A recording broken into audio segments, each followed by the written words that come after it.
আসসালামু আলাইকুম ওয়া রাহমাতুল্লাহি ওয়া বারাকাতুহু। ইন্নাল হামদুলিল্লাহ ওয়াসসালাতু ওয়াসসালামু আলা রাসূলিল্লাহ। সম্মানিত প্রিয় দর্শক, আশা করি সকলেই ভালো আছেন। প্রিয় দর্শক, আজ আমরা এমন একটি আমল সম্পর্কে জানব যে আমলটি করলে ঋণ ও অভাব দূর হয়ে যায়। প্রিয় ভাই ও বোনেরা, ঋণ ও অভাব মানুষের জীবনের বড় পরীক্ষাগুলোর একটি। কোরআন ও হাদিসে আল্লাহ ও তার রাসূল সাল্লাল্লাহু আলাইহি ওয়াসাল্লাম ঋণ পরিশোধের জন্য দোয়া ও জিকির শিক্ষা দিয়েছেন। আজ আমরা শিখব এশার নামাজের পরে আমল করার মতো দুইটি জিকির, যে দুইটি জিকিরের আমল করলে, নিয়মিত পড়লে ইনশাআল্লাহ পাহাড় সমান ঋণও আল্লাহর রহমতে সহজে দূর হয়ে যাবে ইনশাআল্লাহ।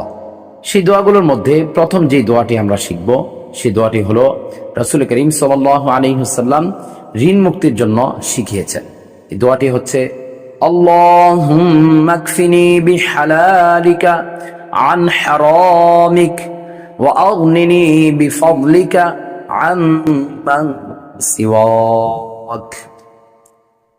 অর্থ, হে আল্লাহ, আপনি আমাকে হালাল দ্বারা হারাম থেকে বাঁচিয়ে দিন এবং আপনার অনুগ্রহ দ্বারা অন্যের মুখাপেক্ষী হওয়া থেকে আমাকে মুক্ত করুন। প্রিয় দর্শক, দ্বিতীয় যেই দোয়া এবং জিকিরটি আমরা শিখব সেটি হলো খুবই সহজ এবং আপনারা অনেকেই হয়তো বা এটি পারেন, যেটি ঋণ মুক্তি ও অভাব দূর করার জন্য হাদিসে এসেছে। দোয়াটি হলো হাসবিয়াল্লাহু লা ইলাহা ইল্লাহু আলাইহি তাওয়াক্কালতু ওয়া হুয়া রাব্বুল আরশিল আযীম। আমি আবার বলছি, হাসবিয়াল্লাহু লা ইলাহা ইল্লাহু আলাইহি তাওয়াক্কালতু ওয়া হুয়া রাব্বুল আরশিল আযীম। অর্থ, আল্লাহ আমার জন্য যথেষ্ট, তিনি ছাড়া আর কোনো উপাস্য নেই, আমি তার উপরই ভরসা করি, আর তিনি মহান আরশের অধিপতি।